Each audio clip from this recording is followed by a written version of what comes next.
any other conditions that you see children for? Of course, plenty of conditions.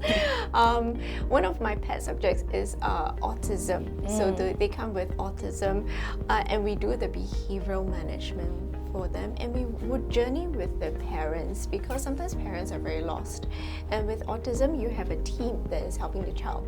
So with us as psychologists, what we do is we would be the one overseeing a lot of the developmental needs of the child, and then we send them off to the speech therapist, to the occupational therapist, to the educational therapist, so many different sort of therapy. And then we will often check in with the child and the parent and see where they are at. Yeah, and doing all the testings, the psychological testings to see their learning development. Yeah, so autism is one. We know that some of the children have behavioral issues, those that throw temper, anger management issues. We were discussing, about how my furniture is very mobile and sometimes it gets thrown around and abused. Yeah, sometimes it's quite sad. I have to change my furniture sometimes. Yeah, so those are the behavioral or anger management. The teens, how can we forget about the teens? Existential crisis, why am I living on earth? Death is better. So that whole talk about suicide, and schools now are really scared.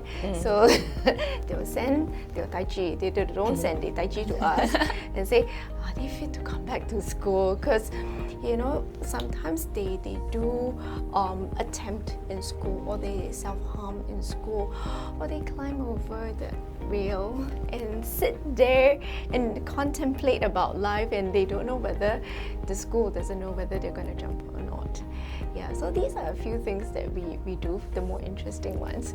It must be quite scary to have to kind of have to deal with, not say that it is, as in it just feels like these people are probably a little bit more delicate, like you kind of have to treat them in a special way. Is it do you feel like worried about that day to day in your practice? Whether they're fragile, they might refute that very strongly. They're not fragile, but they are very contemplative at that developmental stage of contemplation, where what is life? And many of us, even until today, cannot answer what is life. So what more for our young ones, right? So are they fragile? No, they just need to be heard. But they don't know where they can go, so that, the listening ear is a constructive one, rather than nobody listens to me. But it's actually nobody listens to me. Everybody have their own opinion, or someone puts them down, and they don't like that. Who likes that anyways, right? So in the counseling space is that neutral space where they can come and they're safe. Yeah. I think one of the conditions I'm kind of interested about is ADHD, because we always hear about little kids not being able to pay attention in school and then getting very antsy or agitated during school sessions, and then that's how they realize that, they may have ADHD or some kind of attention disorder. But there's also a lot of talks, especially online, that about adults getting diagnosed with ADHD later on in life, and then then they realize that, actually this is explaining what I've been feeling for all my life. And what's that? Yeah, like? So it's trending now, being diagnosed as an adult, but only because our generation in the past, there's no diagnosis for all these sort of learning issues, right? So we only discover it when we are much older, and then we also have the resources to scout for it and get ourselves diagnosed, right? But a lot of people don't realize that with ADHD, although there are limiting factors, these limiting factors can also be a strength. So there are so many CEOs, entrepreneurs who are multilingual, who have many businesses, and you go, how come this person is diagnosed with ADHD?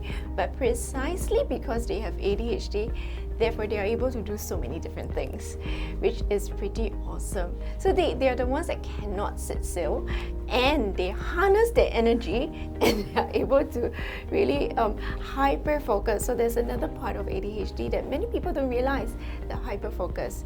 So they'll harness this ball of energy, hyper focus on one, and really can do it really, really well, and then after that they crash for a little while, and then they will pick it up again and do something else. So it's really fun to work with them.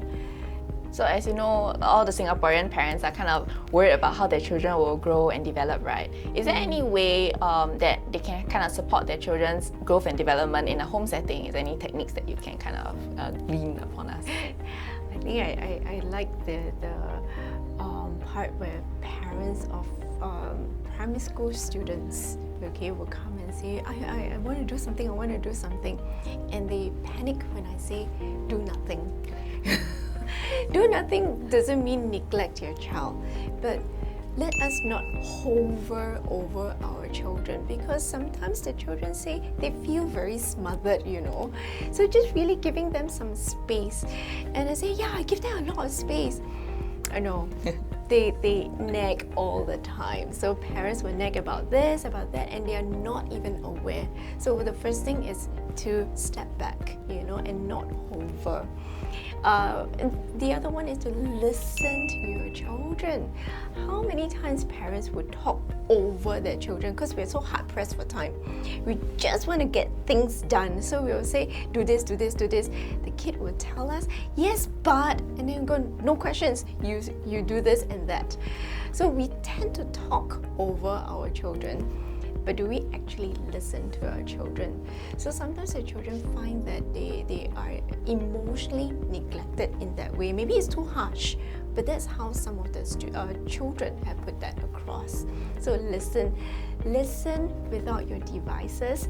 Listen by looking at your child, like what we are having, a good conversation.